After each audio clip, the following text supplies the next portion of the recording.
people think it's just a title or a slogan, but we hear this servant leadership model.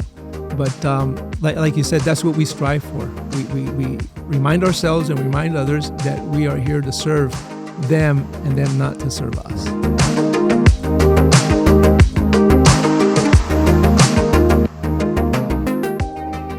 Welcome to Leadership 360 podcast, our first episode. This is designed for our leaders throughout the Texas Conference. And I can't think of anyone I would rather have on our first episode than a good friend of mine, Elder David Montoya. David is our executive secretary here at the Texas Conference, longtime colleague and friend. In the 2 years I've been here, I've loved getting to know you better and work with you and just enjoy spending time with you. So David, thank you for coming on our initial episode of the Leadership 360 podcast. Well, thank you for the invitation and for those kind words. Well, that means a lot to me. And it's recorded too, so now you can play them back over and over and over again. Wow, that's so affirming. So share a little bit. I've known you, like I said, for the 12 years that I've been in Texas, but share a little bit about your background. How did you end up becoming the executive secretary of the Texas Conference? Thank you for the question. Well, we can go in reverse. Right before coming to the conference office, I was working as a pastor in the Eagle Pass, Del Rio, Maine, Del Rio, San Felipe, and Uvalde district. 4 churches, 4 congregations within about an hour, Eagle Pass to Del Rio, Eagle Pass to Uvalde. And, so I'm interested, you've been in ministry a few years. Why in the world would Eagle Pass 4 churches? You got to give a little bit more context. Like, did you tick somebody off, or how did you end up in Eagle Pass? I think it was providential. I believe it is. So Eagle Pass is where I spent some of my years growing up. That's where I finished high school. Gotcha. Right. That's where I met my now wife, then a girlfriend. And it was there that she came to know Jesus through the Seventh-day Adventist Church, and she shared with me her faith, her belief. And it is there I was baptized into the Seventh-day Adventist Church there in Eagle Pass. Oh, wow. So currently my parents reside there. I have some siblings. So it's neat to think that I was born there spiritually, and here, years later, decades later, I'm back there serving now as a pastor. That's amazing. Yeah, so I think it was cool. So even though I was born in North Elder, Washington State, and lived there several years, I'm from a migrant family, so we'd go up there every year and work in agriculture. 8 months out of the year we were there, 4 months in Eagle Pass. Okay. And then at one point, I remember in high school, as a teenager, we just stopped going because that industry started implementing machinery, taking the place of human labor. Sure. So I finished high school there in Eagle Pass, graduated. Then I went to Uvalde, to a junior college, 2-year college. And it was there that I then moved on to San Antonio to find work, of course. And a year later, in 1986, because I was baptized in 1985, in 1986, we married. By that time, we had known each other 5 years. Wow. And then... so really high school sweethearts then? Exactly. Wow. Exactly. And what's interesting is that here I am a senior, about to graduate, wondering, what I'm going to do in life, as far as employment. Is there going to be a partner, a wife one day? And I meet her, and of all places, in the karate class session. I was interested in martial arts back then. Again, didn't grow up Seventh-day Adventist, so I didn't know about angels protecting us, taking care of us, and God's watching over us. God, singular, watching over us. And I was into martial arts for self-defense purposes. And the instructor turned out to be my now wife's brother. No way. So I always have to be on good behavior. I would say so. Wow. So then you guys married in 1986. In 1986. And then 1987, like I said, we moved on. I knew something was missing. What I was doing back then as far as work was satisfying, but there was something missing. Right. So I felt God's call to ministry. So I came to Southwestern Adventist College back then and studied, and I was there 3 years from 87 to 1990. In 1990, graduated. The Texas Conference picked me up, sent me to my very first district, Alice and Falfurrias. Very few people know where, Falfurrias especially, I'd lived in Texas for a long time before I figured out where Falfurrias was. It's between San Antonio and McAllen. Right. In the near the Rio Grande Valley. Exactly. Yeah. So, that's quite the first district. yeah, very special, very special. Lots nice people, nice folks. And so after the year was up, we went on to Andrews University and was there for seminary from 91 to the end of 93. Then, of course, it was time to come back. I was assigned to work as associate pastor there in Houston for a little under a year. And then from then on, different assignments. Waco, Killeen Temple, that was one district. San Antonio, Durango, Eastgate, another district. And then in Austin Spanish First. So you have served in almost every area of the conference. I mean, think about just, San Antonio, Houston, Central Texas. That's a good observation. Yes. I don't know if you have a bingo card of trying to hit all the, serve as a pastor in all those different areas. I didn't think about You're close. That. You're close. Yeah. You're close. And now, of course, working here in the north part North of Texas. Yeah. So you've been executive secretary how long?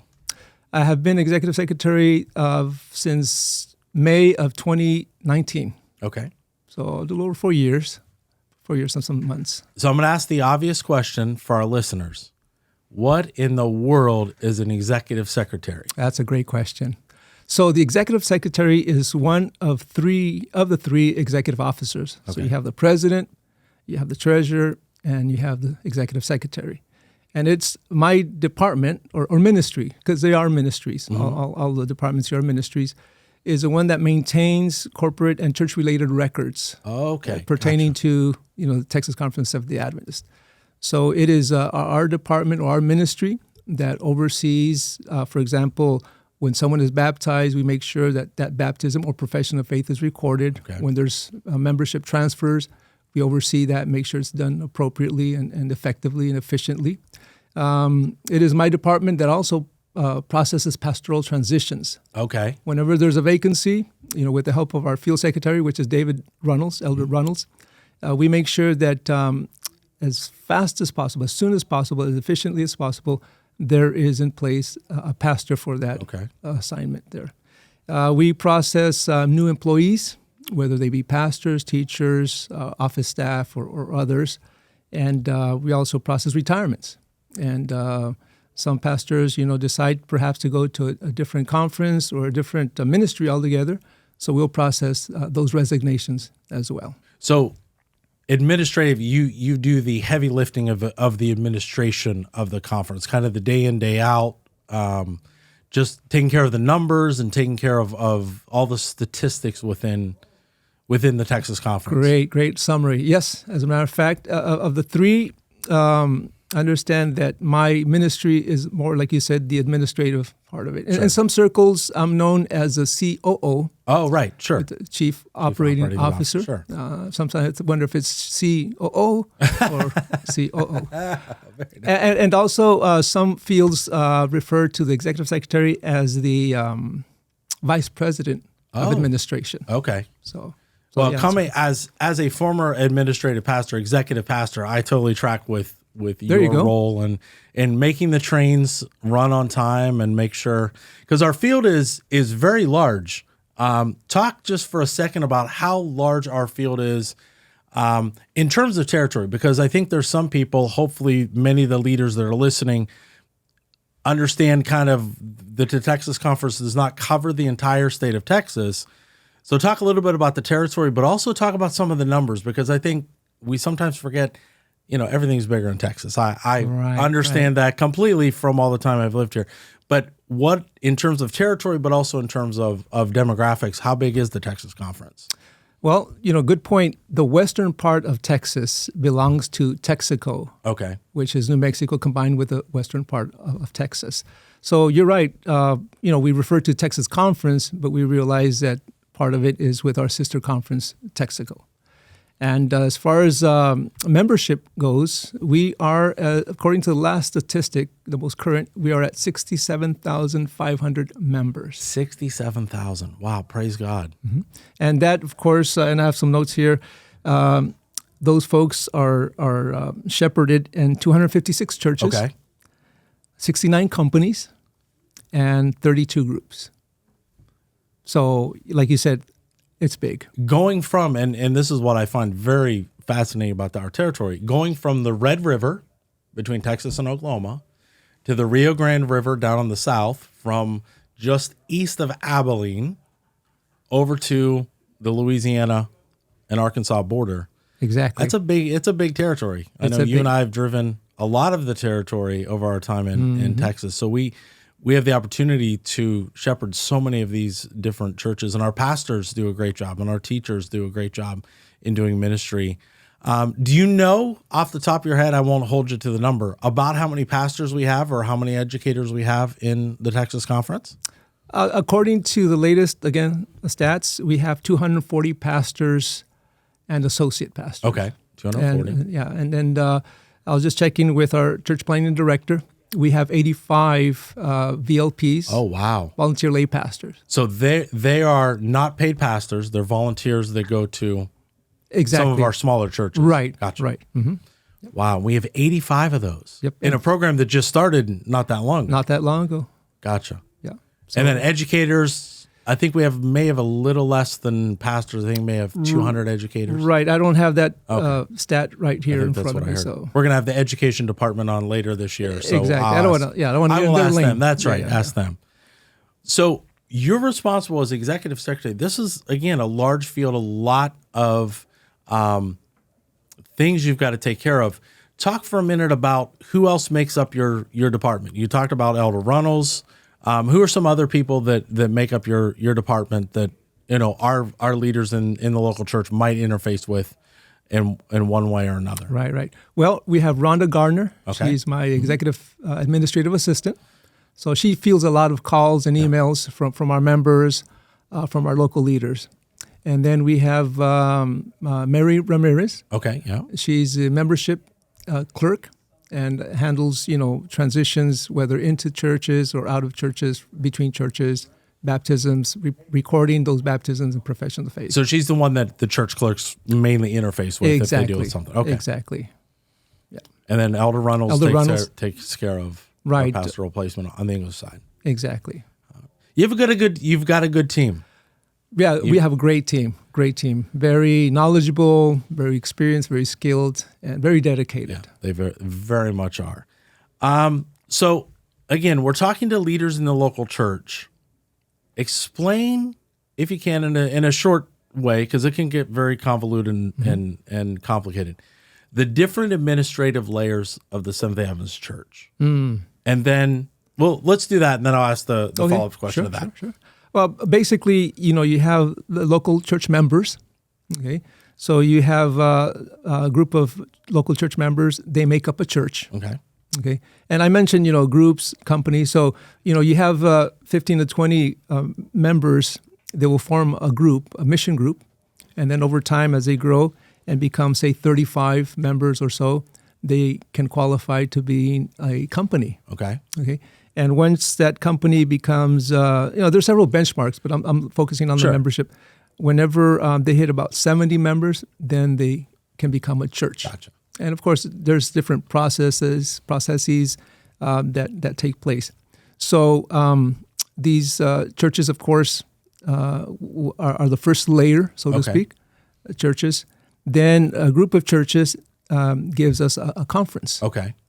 And then you have several conferences that will create a union. Okay. And then the next level will be the general conference. And they have regional offices, which are the divisions. Okay, gotcha. And we have 13 divisions. So you have the local members, the church, conference, union, and the general conference with its divisions. Our division is being the North American division. Mm-hmm. So then, given that administrative structure, I'm sitting in the pew in one of our churches in Texas. How do I interact with those? Do I interact with those various layers? Obviously, we interact with the conference because they pass. We do pastoral placement. We do the tithe, all that kind of stuff. But how does a church leader maybe interact with the Southwestern Union, which is our union here that covers the five states here in the Southwest, or the North American Division?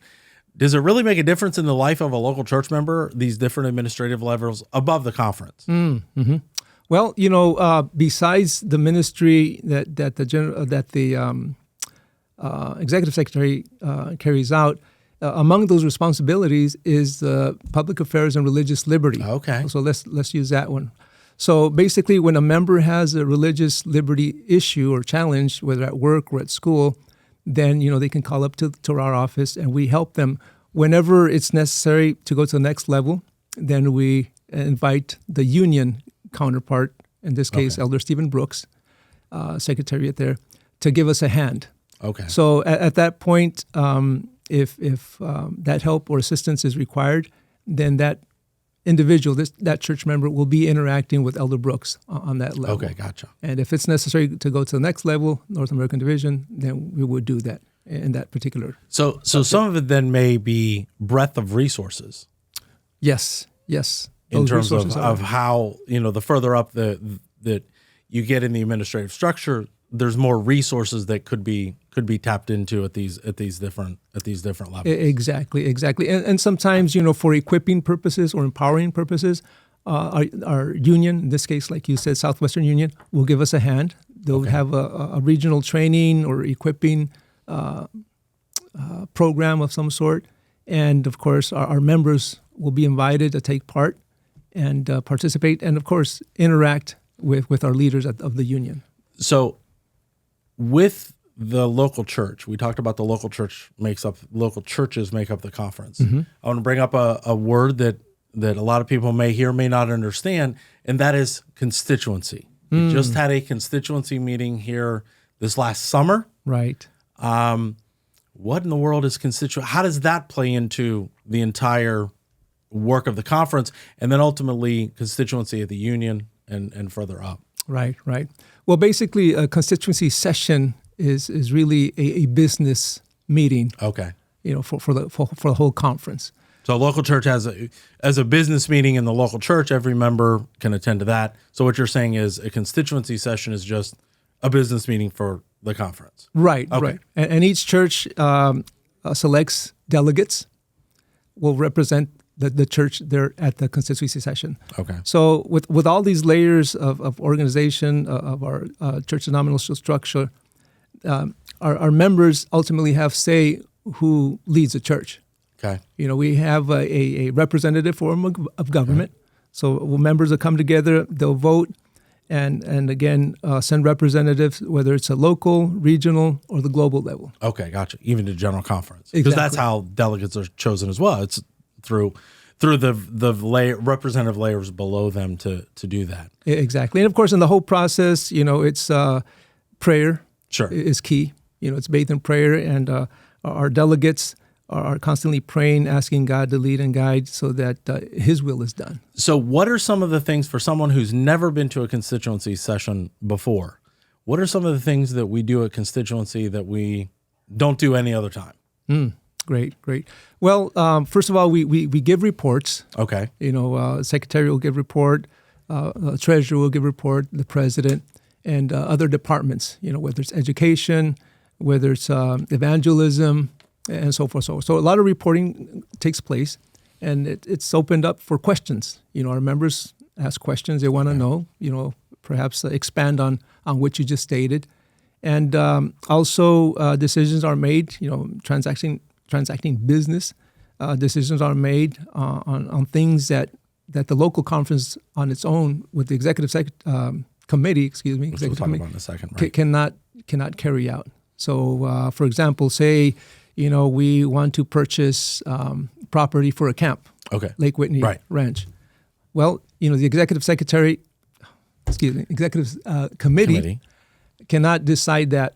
They can recommend, but it's a constituents who decide ultimately. Gotcha. An election of officers and departmental directors happen at constituency too. Exactly. So you have your president, you have your secretary, treasurers, and of course other departmental directors. So how long is it between constituency sessions? Well, that's a great question. We have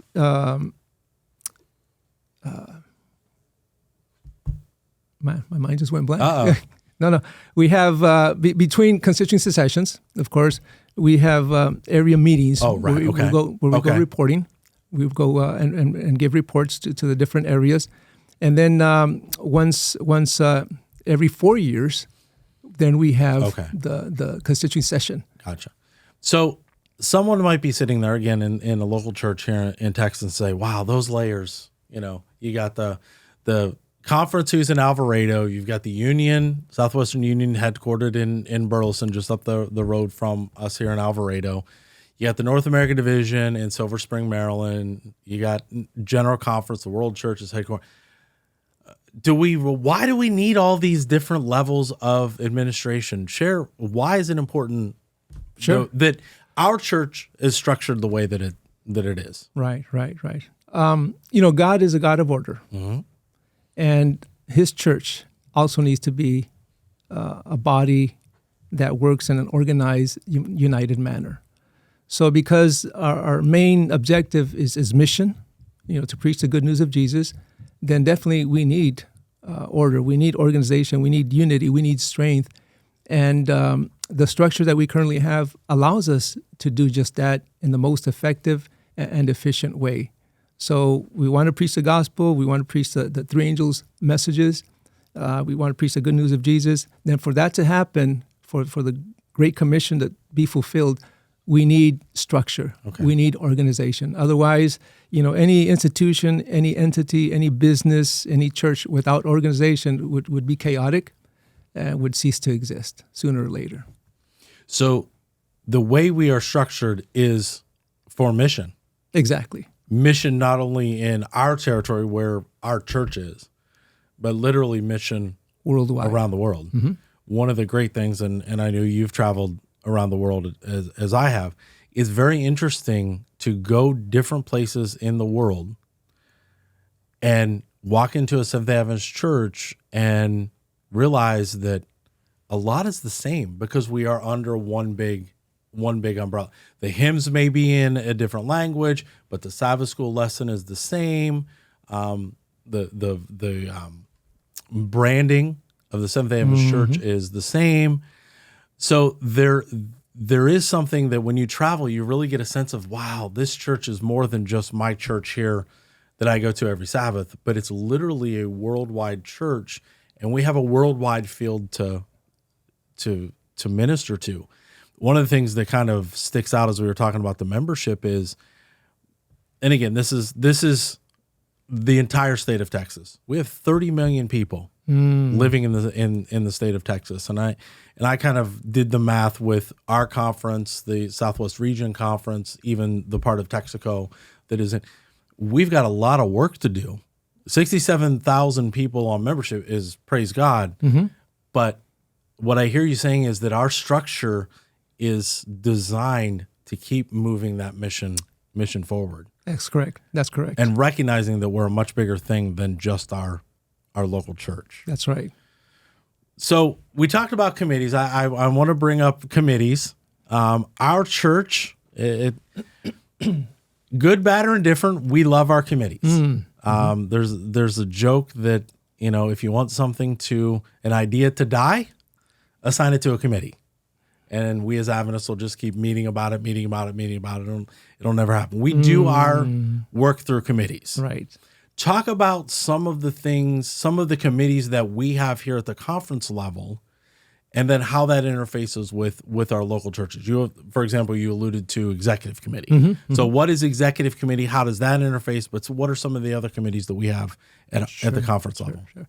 Well, I see committees as teams, because that's really what they are. They're teams. I like that better than committees. And, a team, of course, you have these individuals who bring their experience, their knowledge, their wisdom together, and they process different issues, challenges, plans, visions, or items. And they give their input, and at the end of dialogue and discussion, a decision is reached and an action is taken. And, the executive committee, for example, you mentioned, is made up of members from local churches, local leaders. You have employees, whether they be pastors, teachers, some office staff, and everyone in prayer, surrendering to God, asking for His wisdom and understanding, will, again, tackle projects. And, they're at the executive committee, they process licenses, credentials for pastors, teachers, or administrative staff.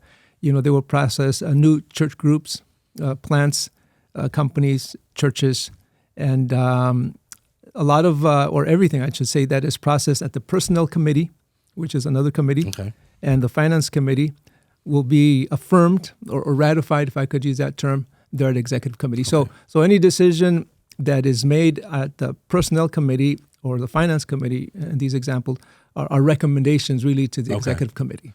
So the Executive Committee has representations from all over the conference. Exactly. So we have representatives from East Texas, San Antonio, the Rio Grande Valley, from Houston. So everybody really has a say. It is very much a cross-section of leaders from throughout the Texas Conference. Right. It's just not handpicked people. Oh, these people are going to agree with me as the president or as the officers. These are people that have been chosen by constituency to come together. And I like the likening. You talked about, the constituency being a business session. Our executive committee really is kind of our conference church board. There you go. That comes together on a monthly basis, because we meet once a month. We joke around here that we have committee day. A lot of our committees are kind of stacked on top of each other meeting. So you talked about executive committee. That's kind of the church board of the conference. But you also talked about finance committee and personnel committee. What? Right. Finance committee is that one team that will process a new budget for the new year, for example. The treasurer will report on the financial state of the conference, how we're doing financially. We'll process loan applications, purchase of equipment for the conference. For example, a new vehicle is needed at the Lake Whitney Ranch.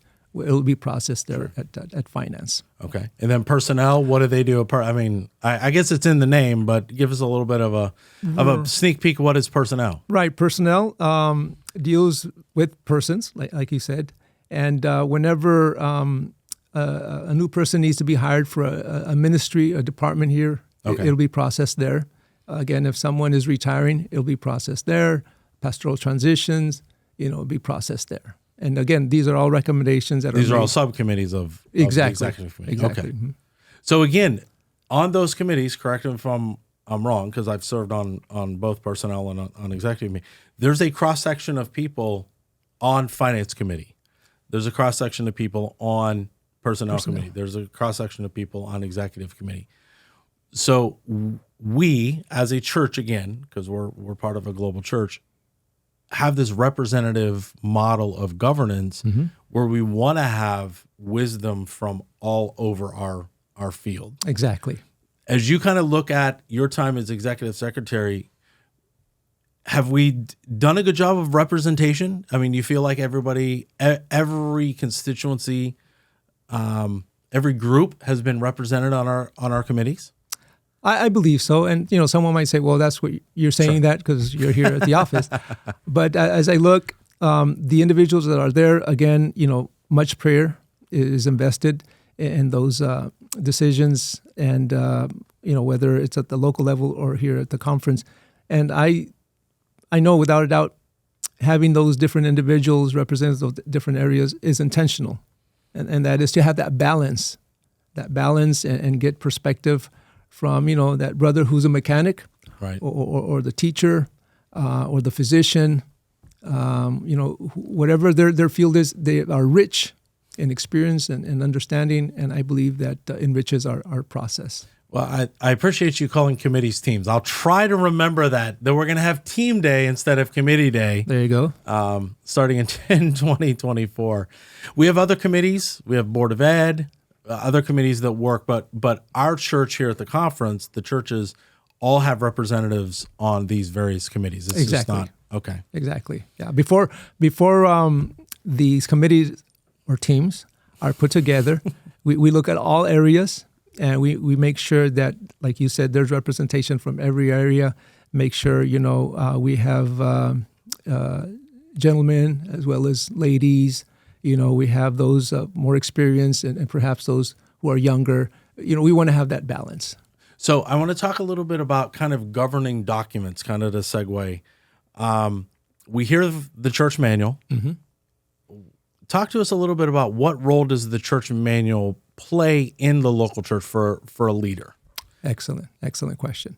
So the church manual, as we have it, the first version, official published version, came out in 1932. Oh, because that's something I did not look at you. You're bringing this vast knowledge. 1932 first church manual. Well, before then, of course, attempts were made to put together instructions for church officers, local church officers, and they were printed in the Review and Herald back then, in tract form, and then they were collected, and an attempt was made to put them in like a book form, but officially, where someone sat down and started, a manuscript. Took place in 1931, and then in 1932 was when it was published.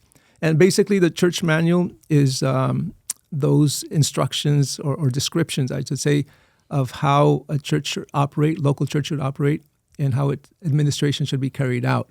And also defines and describes the relationship between a local congregation and the conference or other entities within our denominational structure. So this is a worldwide document. Exactly. It if I'm remembering correctly, only changes can be made at the general conference session, which happens every 5 years. Mm-hmm. So I'm a local leader and I read something that's like, man, that doesn't really apply in my context. I think of, for example, there's a section in the church manual that has all the different offices that can be elected. Mm-hmm. Mm-hmm. And I'm in a small church of 20 people and I see 30 slots. Do I need to fill it? In other words, does everything in church manual have to be followed religiously, dogmatically, or is there a little bit of like, okay, this doesn't apply in our situation here, but okay, there's some good principles. What? Right. No, that's a great question. And you mentioned a key word there, principles. Okay.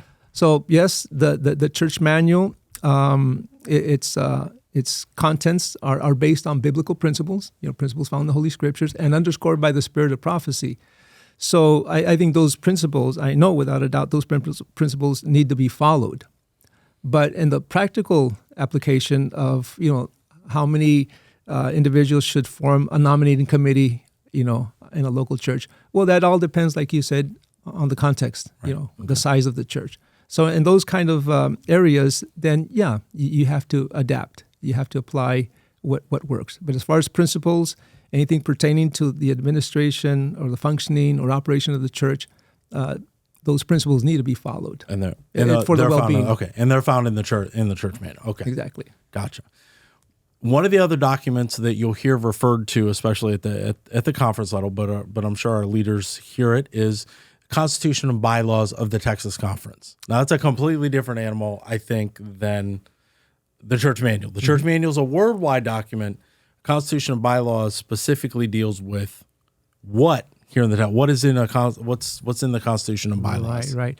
Well, the Constitution and Bylaws is a very important document, one that has been worked and reworked and tweaked over time.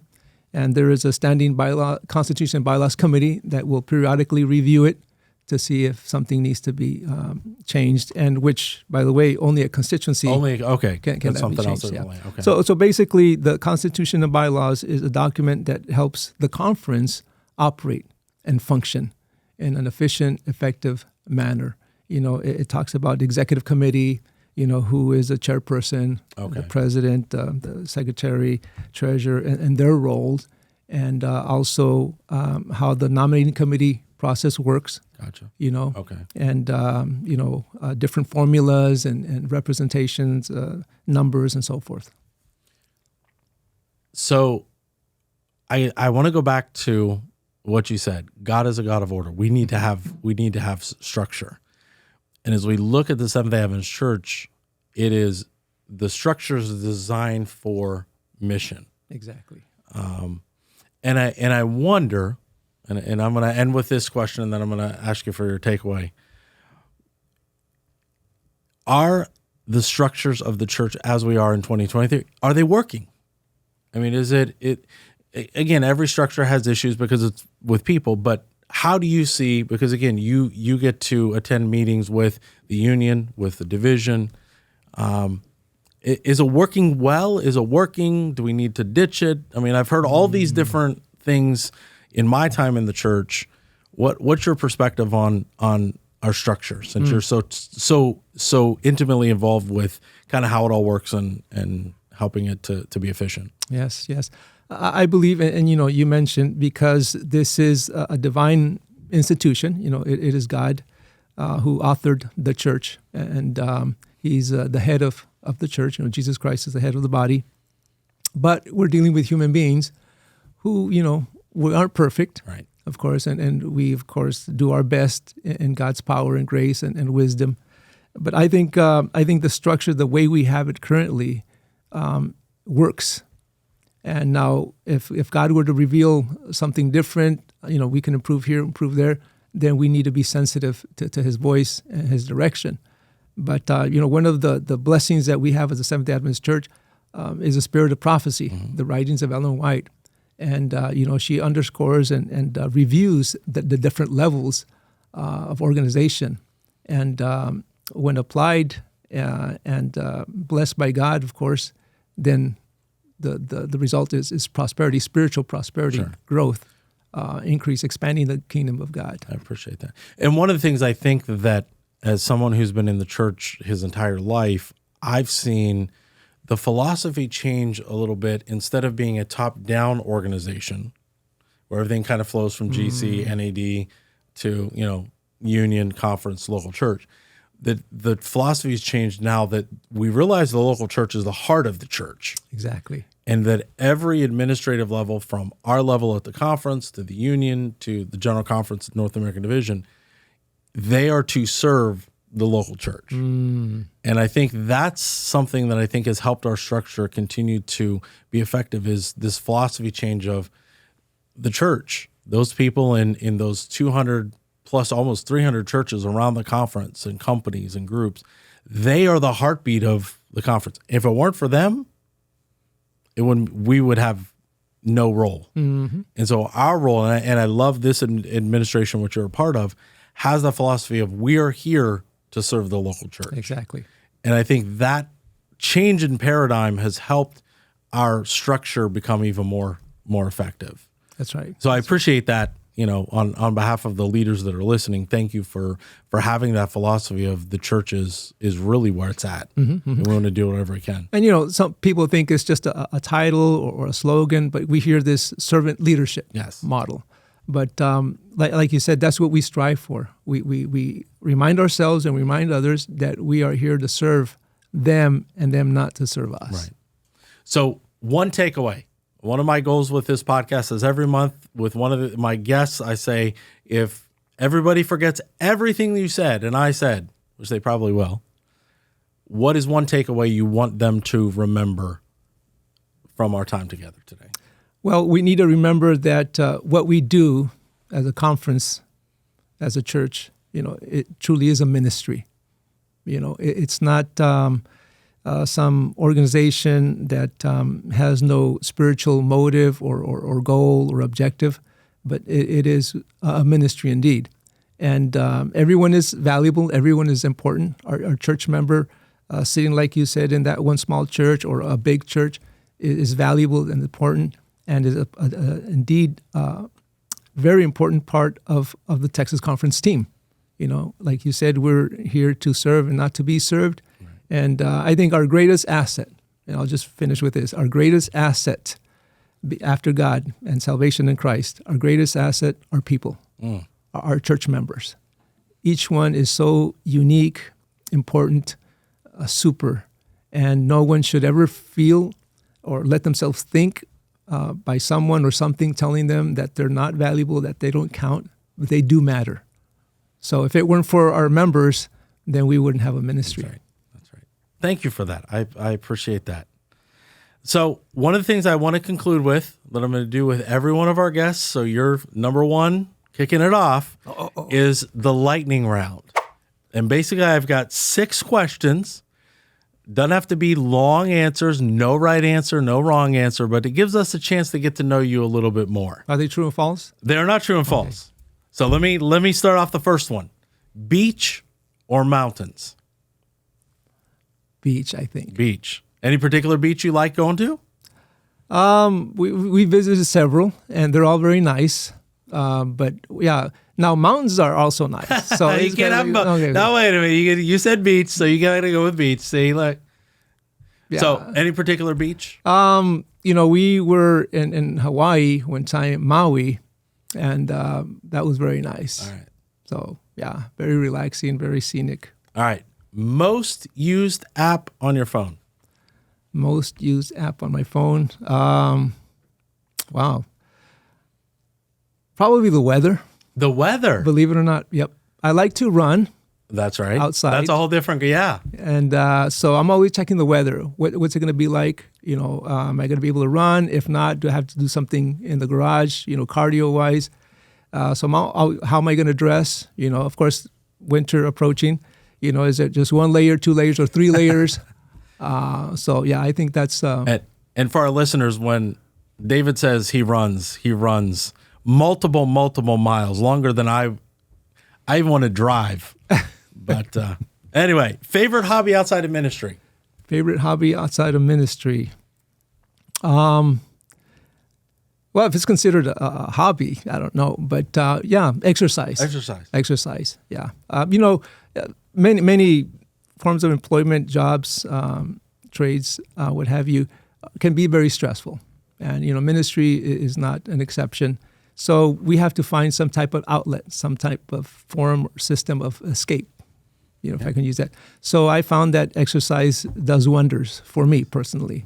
Every morning, of course, we start the day with God, spend plenty of time without rush there, and then we move on to the exercise so that when we come into the office, which is sedentary, like many folks who work, I will have already fulfilled that box, checked off that box. So I find that very fulfilling, satisfying, relaxing, and I think that would qualify for a hobby. No, that is definitely a hobby. One thing on your bucket list. One thing on my bucket list. Well, I don't know if I'm going to commit myself here. I'm going to make myself, put myself in a difficult position. But some time ago, again on the note of running, talking with Elder Dixon, our communications director, some time ago, determined was born, cycling different cities to different cities, distances, and I decided to do my part by continuing running and every so often make a donation toward this great cause based on the mileage. And at one point, as I was thinking, what would be the next level? Elder Dixon has his team cycling from this place to that place. And I thought, what if I would run from the West Coast to the East Coast? Oh, wow. For the purpose of the Determined campaign so we can reach our goal. And, I thought about it, reflected on it. I mean, is that possible? And I started, searching, Googling, and others, of course, have done it. I wouldn't be the first. And then I spoke with Elder Dixon, and he said, we talked about, hey, cycling, maybe I'd run, So, I'm getting older, of course, not younger. So, exercise and movement can be harder and more challenging. So, I, wonder, was it just an impulsive thought that I had or a dream, or can that be part of a bucket list? Running from the West Coast to the East Coast. Right. Start somewhere in California and end, whether in Florida or a state up north. And so that's still, even though we'd finished, for example, we reached our goal of $1.5 million for the endowment fund for education. Still, that would be there always hanging. What if I would have done it? Or should I do it? I like that. So that's something that right. I think would qualify for a bucket list. Stay tuned, listeners. We may be interviewing David in Nebraska somewhere as he's running across the country. There you go. If you could have a superpower, what would it be? Superpower. Probably, man, I can only pick one? You can only pick one.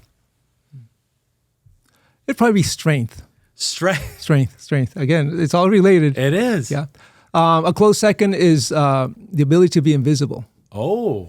See, as you know, you've concluded, I'm somewhat timid and shy.